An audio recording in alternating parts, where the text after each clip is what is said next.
মাননীয় স্পিকার, আপনাকে ধন্যবাদ। কার্যপ্রণালী বিধির ৭১ বিধি অনুসারে জরুরি জনগুরুত্বপূর্ণ বিষয় সম্পর্কে মনোযোগ দৃষ্টি আকর্ষণের নোটিশ। এত দ্বারা নোটিশ দিতেছি যে সংসদের অধ্যকার বৈঠকে আমি নিম্নলিখিত জনগুরুত্বপূর্ণ বিষয়ের প্রতি মাননীয় পানি সম্পদ মন্ত্রীর দৃষ্টি আকর্ষণ করছি। অতএব এই বিষয়ে যথাযথ ব্যবস্থা গ্রহণের জন্য আপনাকে অনুরোধ করিতেছি। উপস্থাপনীয় বিষয় পদ্মা ব্যারেজ নির্মাণ প্রসঙ্গ। বাংলাদেশের প্রায় ১/৩ জলভূমি ভারতের ফারাক্কাবাদের কারণে মারাত্মকভাবে ক্ষতিগ্রস্ত হয়ে আসছে। ফারাক্কাবাদের ক্ষতিকর প্রভাবের কারণে ফসল, মাছ, বনায়ন, জীব বৈচিত্র্য প্রভৃতির ক্ষেত্রে উৎপাদন উল্লেখযোগ্যভাবে হ্রাস পাচ্ছে। এছাড়া নদীর নাব্যতা না থাকায় প্রতি বছর নদী শুকিয়ে ব্যাপক হারে চরাঞ্চলে পরিণত হচ্ছে।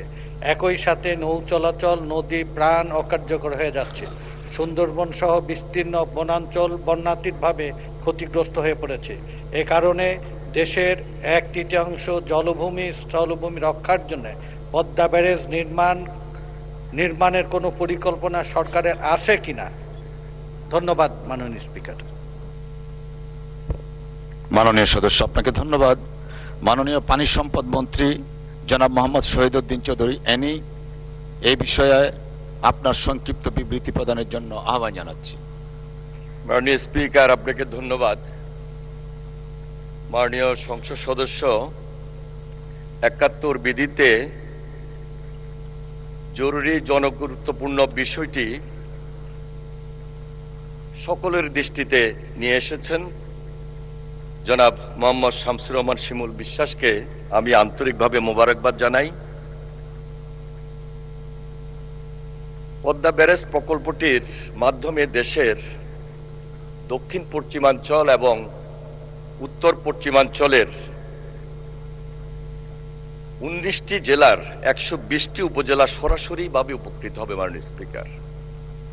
এবং এর বাহিরে আমরা যে সমীক্ষা করেছি, সরাসরি ১৯টি জেলার পর আরও ৫টি জেলা বাহ্যিকভাবে এর উপকার লাভ করবে। যার কারণে এই প্রজেক্টকে আমরা বলছি যে বাংলাদেশের একটা মাস্টার মাইন্ড প্রকল্প মাননীয় স্পিকার। এই প্রকল্পটি পদ্মা নদীর পানি দক্ষিণ পশ্চিমাঞ্চলের জীবন জীবিকা, কৃষি, মৎস্য, পরিবেশ এবং মানুষের টিকে থাকার জন্য অন্যতম ভিত্তি। আর সেই ভিত্তির কেন্দ্রেই রয়েছে পদ্মা নদী। পদ্মা নদীতে ব্যারেজ নির্মাণের সম্ভাব্যতা সমীক্ষা ২০০৪ সালে শুরু হয়েছিল এবং এই সমীক্ষা শেষ হতে ২০১৩ সাল পর্যন্ত লাগে মাননীয় স্পিকার। উক্ত সমীক্ষায় ব্যারেজ নির্মাণের জন্য সুপারিশ করা হয় এবং বর্তমান সরকারের যে নির্বাচনী ইশতেহার, এই ইশতেহারে পদ্মা ব্যারেজকে নির্মাণ অগ্রাধিকার দেওয়া হয়েছে। এর ধারাবাহিকতায় পানি সম্পদ মন্ত্রণালয় ইতিমধ্যে প্রকল্পটির ডিপিপি প্রণয়নপূর্বক অনুমোদনের জন্য পরিকল্পনা কমিশনে প্রেরণ করেছে। প্রকল্পের প্রস্তাবিত ব্যয় ৩৪,৪৯৭.২৫ কোটি টাকা মাননীয় স্পিকার। এবং এর বাস্তবায়ন কাল ধরা হয়েছে ২০২৬ থেকে ২০৩৩। আমরা যেসব এলাকায় এই যে সরাসরি উপকার বা সুবিধাভোগী অঞ্চল হিসাবে ধরে নিয়েছি, সেসব এলাকায় প্রায় ২৮.৮০ লক্ষ হেক্টর জমিতে সেচের জন্য প্রয়োজনীয় পানির সংস্থান নিশ্চিত হবে। ব্যারেজ ডেককে সড়ক সংযোগ, বিদ্যুৎ সঞ্চালন লাইন এবং গ্যাস ট্রান্সমিশন পাইপলাইন স্থাপনের ভিত্তি হিসাবে ব্যবহারের সুযোগ সৃষ্টি হবে মাননীয় স্পিকার।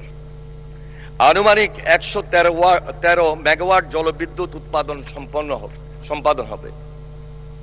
কৃষি ও মৎস্য খাতে বার্ষিক উৎপাদন ধান প্রায় ২৩.৯০ লক্ষ মেট্রিক টন এবং মৎস্য প্রায় ২.৩৪ লক্ষ মেট্রিক টন বৃদ্ধির সুযোগ সৃষ্টি হবে।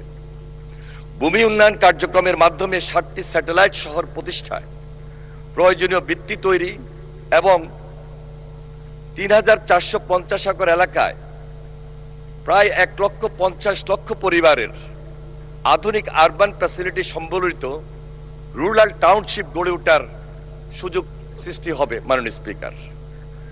এই প্রকল্প বাস্তবায়নের ফলে প্রত্যক্ষ এবং পরোক্ষভাবে প্রায় 9.27 লক্ষ স্থায়ী কর্মসংস্থানের সুযোগ তৈরি হবে। প্রকল্প বাস্তবায়নের মাধ্যমে বার্ষিক আনুমানিক প্রায় 8,000 কোটি টাকার সমপরিমাণ সামাজিক ও অর্থনৈতিক রিটার্ন অর্জন হবে। মাননীয় স্পিকার, আপনাকে অসংখ্য ধন্যবাদ।